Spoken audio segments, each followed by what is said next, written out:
மிதுனம் ராசிக்கு இப்ப இருக்கக்கூடிய பிரச்சனையே வேலை இல்லாத அல்லது வேலையில் இருந்தாலும் பிரச்சனை, ஒர்க் ப்ரெஷர், டென்ஷன், அல்லது சில பேர் கடந்த காலத்திலேயே வேலையை விட்டுருப்பீங்க.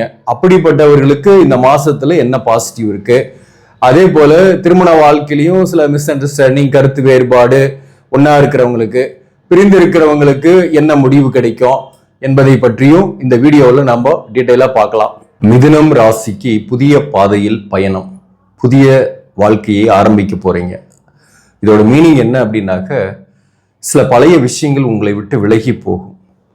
வேலை கூட பார்த்தீங்கன்னாக்க நெருக்கடியோட வேலை பார்த்துட்டு இருக்கீங்க, ஒரு டென்ஷன் இருக்கு, ஒர்க் ப்ரெஷர் இருக்குன்னா கடந்த காலத்திலேயே உங்களுக்கு வேலை மாற்றம் ஏற்பட்டிருக்கும், இடமாற்றம் அல்லது வேலையை விட்டுருப்பீங்க. வேலையை விட்டவங்களுக்கு இந்த மாசத்துல 15ஆம் தேதிக்கு மேல, ஏப்ரல் மாசம் 15ஆம் தேதிக்கு மேல வேலை வாய்ப்பு கிடைக்கிறதுக்கான வாய்ப்பு உண்டு. இது சூரியனை மையப்படுத்தி தான் அந்த மாத பலன். இந்த ஏப்ரல் மாசத்தை பொறுத்தவரையிலும் ராசிக்கு 10ஆம் பாவகத்துல சூரியன் சனியை அஸ்தங்கப்படுத்தி இருக்கோம் முதல் 14 நாள். ஏப்ரல் 14ஆம் தேதியிலிருந்து 11ஆம் பாவகத்துல உச்சமாகிறார். அதனால பாத்தீங்கன்னாக்க இந்த ஏப்ரல் மாசத்தை பொறுத்தவரையிலும் தொழில் நல்லா இருக்கும், தொழில் இல்லாதவர்களுக்கு தொழில் அமையும். அதே சமயத்துல பிசினஸ் பண்ணக்கூடியவர்களுக்கு கூட பாத்தீங்கன்னாக்க புதிய ஐடியாக்களை புகுத்தி பழைய தொழில் நஷ்டத்துல இயங்கிட்டு இருக்கு, அதை மூடிட்டு புதிய தொழில் ஆரம்பிக்கிறதுக்கான வாய்ப்பும் வரும். குடும்ப வாழ்க்கை சம்பந்தமா சொல்லணும்னாக்க இந்த காலகட்டத்துல திருமணம் ஆகாதவர்களுக்கு திருமணத்துக்கான வரன்கள் பேச்சுவார்த்தை நடக்கும், தனிமை மாறும். அதாவது இத்தனை காலமாக இருந்து வந்த ஏதோ ஒரு வகையில கருத்து வேறுபாடு, மிஸ் அண்டர்ஸ்டாண்டிங், இதெல்லாம் கூட இந்த மாசத்தை பொறுத்தவரை பெரியதாக இருக்காது. லாபங்கள் வரும், முயற்சிக்கேற்ற பலன் கிடைக்கும், உங்களுடைய முயற்சி நல்லாவே இருக்கும், அதற்கேற்ற பலனும் கிடைக்கும். இந்த 3 குடியவன் சூரியன் நல்ல ஸ்தானபலம் பெறதுனால எதுலையும் இறங்கி செயல்படுவீங்க. இறங்கி செயல்படும் போது வெற்றிகளும் ஏற்படும். மிதுனம் ராசிக்கு ஏப்ரல் மாசத்தை பத்தி நம்ம டீட்டெயிலா பொது பலனா பார்க்கலாம். வணக்கம், நான் உங்கள் ஆஸ்ட்ரோ பழனி சுவாமிகள். இந்த சேனலை பொறுத்தவரையிலும் சரியான ஜோதிட தகவல்களையும் கைடன்ஸையும் கொடுக்கக்கூடிய ஒரு சேனல். நீங்க விருப்பப்பட்டாக சப்ஸ்கிரைப் பண்ணி தொடர்ந்து பாருங்க. இந்த வீடியோ பிடிச்சிருந்தாலையும் நீங்க லைக் பண்ண மறக்காதீங்க, உங்க நண்பர்கள் உறவுகளுக்கு ஷேர் பண்ணுங்க. இப்போ மாசம் மாசம் நீங்க ஜாதகம் பார்க்க முடியாது. நம்ம ஒரு பொது பலன் எதுக்கு சொல்றோம் அப்படின்னாக்க, ஒரு கைடன்ஸ்க்காக தான். இந்த கோச்சார பலன்களை பொறுத்தவரை ஒரு 10% அளவுக்கு நம்ம ஒரு கைடன்ஸ் மாதிரி எடுத்துக்கலாம். அதுக்கு தான் இந்த மாத பலன் என்பது. இந்த மிதுனம் ராசியை பொறுத்தவரை இந்த மாசம் உங்களுக்கு சிறப்பாகவே இருக்குங்க. முக்கியமா பார்க்கும்போது சூரியன் 10ஆம் பாவகத்துல, சனி, செவ்வாய் இருக்கிறதுமே திக்பலம் தான் 10ஆம் பாவகத்துல. அதாவது வேலை பார்க்கக்கூடிய இடத்துல ஹார்ட் ஒர்க் பண்ணாலையும் ஒரு நல்ல பேர் கிடைக்கும். இதோட எஃபெக்ட் உங்களுக்கு ஜூன் மாசத்துக்கு பிறகு உங்களுக்கு ப்ரொமோஷனோ அல்லது ஒரு நல்ல சேலரியோ கிடைக்கிறதுக்கு வாய்ப்புகள் உண்டு. இப்ப நீங்க போடுற எஃபோர்ட் உங்களுக்கு பலன் அளிக்கக்கூடிய காலகட்டம் ஜூன் மாசமா இருக்கும். ஜூன்ல இருந்து இப்ப 10ஆம் பாவகத்துல சூரியன் சனி அஸ்தங்கப்படுத்தி இருக்கனால ஒர்க் ப்ரெஷர் கொஞ்சம் இருக்கும். தந்தையின் உடல்நலத்துல கொஞ்சம் கவனம் செலுத்திக்கணும். தந்தையுடன் கருத்து வேறுபாடு கூட சில பேருக்கு வரும். சில பேருக்கு பூர்வீக சொத்துல சில வில்லங்கங்கள், பிரச்சனைகள் இந்த மாசத்துல புதிதாக முளைக்கும். ஆனாலும் கவலைப்பட தேவையில்லை, பிரச்சனைன்னு வந்தாதான் முடிவுன்னு ஒண்ணு கிடைக்கும். அதனால அதுல ஒரு முடிவு கிடைக்கிறதுக்கும் உங்களுக்கு வரும் காலங்களில் வாய்ப்புகள் உண்டு. மேலும் இந்த செவ்வாய் 10ஆம் பாவகத்தில் இருக்கிறது நல்லது. 6 குடியவன் 11ஆம் அதிபதி 10ஆம் பாவகத்தில் இருக்கும்போது குறிப்பா வேலையில முன்னேற்றம், வேலை இல்லாதவர்களுக்கு வேலை கிடைக்கிறது, கடுமையான ஒர்க் ப்ரெஷர் இருந்தாலும் அதற்கேற்ற ஊதியங்கள் கிடைக்கிறது, கடனை திருப்பி செலுத்தக்கூடிய வாய்ப்பு, கடனுடைய அழுத்தம் இல்லாமல் இருக்கக்கூடிய வாய்ப்பு, எதிரி தொல்லைகளை விளக்கக்கூடிய வாய்ப்பு. அதாவது எதிரிகளை நீங்க வெல்ல போறீங்க. வழக்குகள் இருக்கீங்கன்னா கூட வழக்குகளில் சாதகமான தீர்ப்புகள் இந்த காலகட்டத்தில் வரும். அடுத்தது இந்த மாசத்தை பொறுத்தவரை குரு ராசிலேயே இருக்கிறாரு. அது மட்டும் தான் கொஞ்சம் நெகட்டிவ். ஜென்ம குரு, மனக்குழப்பம், உடல்நல தொந்தரவு, தவறான முடிவு எடுக்காம சரியான ஒரு கைடன்ஸோட முடிவெடுத்தீங்கன்னா ஒரு சரியான பாதையில, புதிய பாதையில நீங்க பயணம் செய்யக்கூடிய காலகட்டமாகவே இருக்கும். இந்த ஜென்ம குரு இருக்கிற இடத்த எப்பயுமே கெடுப்பாரு. அந்த வகையில பார்க்கும்போது குழப்பங்களாலேயே சில நேரங்கள்ல முடிவே எடுக்காம விட்டுருவீங்க அல்லது ஒரு தவறான முடிவு எடுத்துருவீங்க.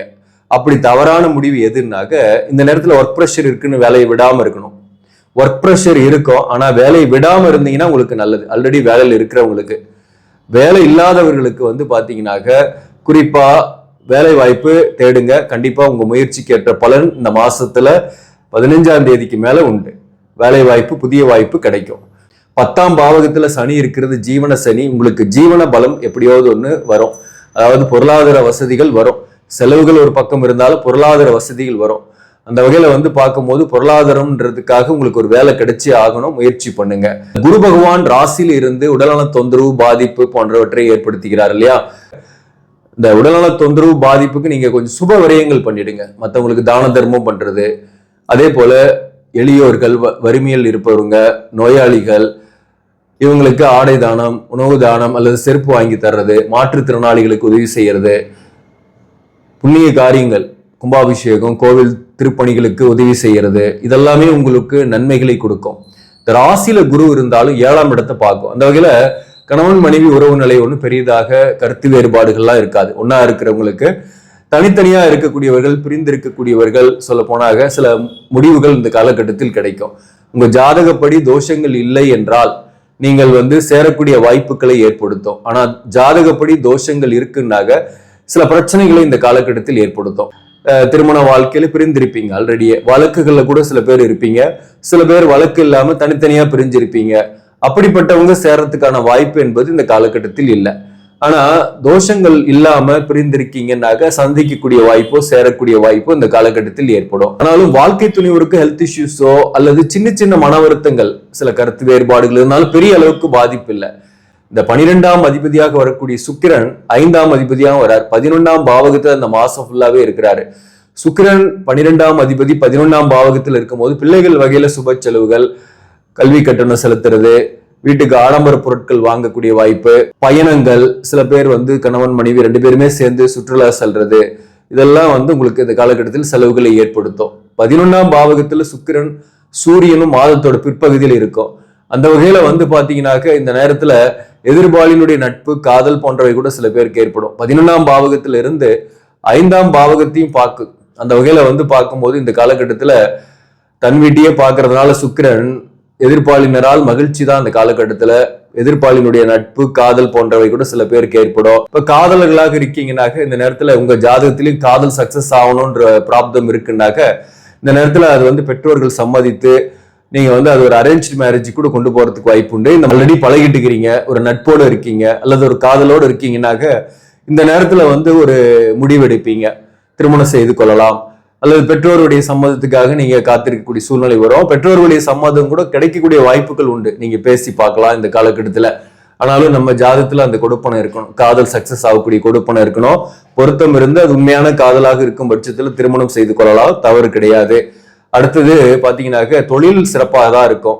அதாவது வேலையில இருப்பவர்களுக்கு ஒர்க் ப்ரெஷர் இருந்தாலும், அரசு பணியில் இருப்பவர்கள், தனியார் பணியில் இருப்பவர்களுக்கும் ஒர்க் ப்ரெஷர் இருக்கும். ஆனாலும் அதற்கான வருமானங்கள்லாம் வந்துகிட்டு தான் இருக்கும். வேலை இல்லாதவர்களுக்கு வேலை வாய்ப்பு கிடைக்கும். பிசினஸ் பண்ணக்கூடியவர்களுக்கு கூடுதலான ஆர்டர்கள் கிடைக்கும். பிசினஸ் பண்ணக்கூடியவர்களுக்கு தொழிலை மாத்துவீங்க அல்லது கடையை மாத்துவீங்க. மாற்று சிந்தனையின் மூலம் தொழிலில் புதிய மாற்றத்தை ஏற்படுத்துறதுனால வருமானம் வரும். மேலும் வந்து கந்திஷ்டி, போட்டி, பொறாமைகள் இந்த காலகட்டத்தில் குறையும். இதெல்லாம் பாசிட்டிவ் தான். இந்த படிக்கக்கூடிய மாணவர்களை பொறுத்தவரையிலும் உடல்நல விஷயத்துல கவனம் செலுத்திக்கணும். பொதுவாகவே இந்த மிதுன ராசியில் இருக்கிறவங்க இந்த காலகட்டத்துல ஹெல்த்துக்கு ஒன்றும் கவனமா இருந்தீங்கன்னா மற்ற விஷயம்லாம் தானாவே நடக்கும். மிருகசிரீசம் 3ஆம் பாதம் 4ஆம் பாதத்துல பிறந்தவங்களுக்கு திருமண வாழ்க்கையில பெரிய அளவுக்கு கருத்து வேறுபாடுகள் இல்லை. உங்களுடைய தனிமை மாறும். தொழில் காரணமாக பிரிந்திருக்கீங்கன்னாக்க இருவரும் சேர்ந்து ஒரே பாதையில் பயணிக்கக்கூடிய காலகட்டமாக இருக்கும். மிருகசிரீசம் நட்சத்திரத்தில் பிறந்தவர்களுக்கு மனஸ்தாபங்கள் இல்லாமல் இருக்கும், உறவுகளால மனஸ்தாபங்கள் இல்லாமல் இருக்கும். இந்த ராகு வந்து 9ஆம் பாவகத்தில், கேது 3ஆம் பாவகத்தில் இருக்கிறது முயற்சிக்கு ஏற்ற பலன்களை கொடுக்கும். சொத்துக்கள் வகையில பிரச்சனைகள் வந்தாலும் சொத்துக்கள் வகையில ஆதாயமும் அடையக்கூடிய வாய்ப்பை ஏற்படுத்தும். பயணங்கள் பலன் தரும். தொலைதூர பயணங்கள் கூட சில பேருக்கு ஏற்படும். மிருகசிரீச நட்சத்திரத்தில் பிறந்தவங்களுக்கு இந்த மாசத்தை பொறுத்தவரை ஒன்னாவே கணவன் மனைவி ஒரே வீட்டுல இருக்கீங்கன்னா பிரச்சனை கிடையாது பெரிய அளவுக்கு. அதே போல திருவாதிரை நட்சத்திரத்தில் பிறந்தவர்களுக்கு கணவன் மனைவி உறவு நிலையில கருத்து வேறுபாடுகள் சின்ன சின்னதாக இருந்தாலும் பெரிய அளவுக்கு பாதிப்பு என்பது கிடையாது. ஆனா சிறிய அளவில் ஒரு சில மிஸ் அண்டர்ஸ்டாண்டிங் வந்து போகும். அது வந்து 3வது நபரால உங்களுக்கு அந்த பாதிப்பு இருக்கும். அண்டை அயலார்கள் அல்லது 3வது நபர் போது உறவுகளால கூட சில மிஸ் அண்டர்ஸ்டாண்டிங் வரக்கூடிய வாய்ப்பு உண்டு.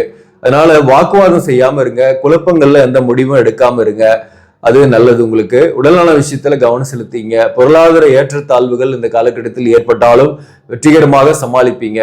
புதிய கடன் ஏற்படாது. வேலையில கடுமையா உழைச்சாலையும் அதற்கான பலன்கள் கிடைக்கும். புதிய வேலை வாய்ப்பு தேடக்கூடியவர்களுக்கு புதிய வேலை வாய்ப்பும் மாதத்தோட இறுதியில இருந்து கிடைக்கும். நிதி நிலைமை ஓரளவுக்கு பெட்டராகவே இருக்கும் இந்த மாதத்தை பொறுத்தவரையிலும். புனர்பூசம் நட்சத்திரத்தில் பிறந்தவங்க முக்கியமா உடல் நலத்துல கவனம் செலுத்திக்கணும். குழப்பங்கள் ஏற்படும், பயணங்கள் அலைச்சலை தரும்.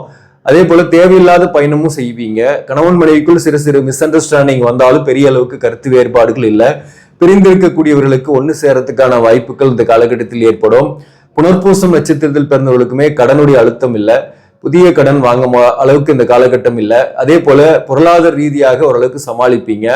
நிதி நிலைமை ஓரளவுக்கு பெட்டராகவே இருக்கும். தாயார் வகையில உடல்நல விஷயத்துல கவனம் செலுத்திங்க. அதே போல தந்தையின் வகையிலுமே உடல்நல விஷயத்துல கவனம் செலுத்திங்க. தந்தையுடன் கருத்து வேறுபாடுகளோடு இந்த காலகட்டத்தில் வந்து போகும். பயணங்களின் போது எச்சரிக்கையா இருக்கணும். வண்டி வாகனங்கள்ல போகும்போது எச்சரிக்கையா இருக்கணும். புனர்பூசம் நட்சத்திரத்தில் பிறந்தவர்களை பொறுத்தவரையிலும் இந்த மாதம் ஒரு சிறப்பான மாதம் தான். புதிய வாழ்க்கையை தேர்ந்தெடுக்கக்கூடிய காலகட்டமாக இருக்கும். ஒரு சில விஷயங்கள்ல புதிய டெசிஷன் எடுத்து, அதாவது உங்களுடைய வாழ்க்கை பாதையை மாற்றக்கூடியதாகவே இருக்கும்.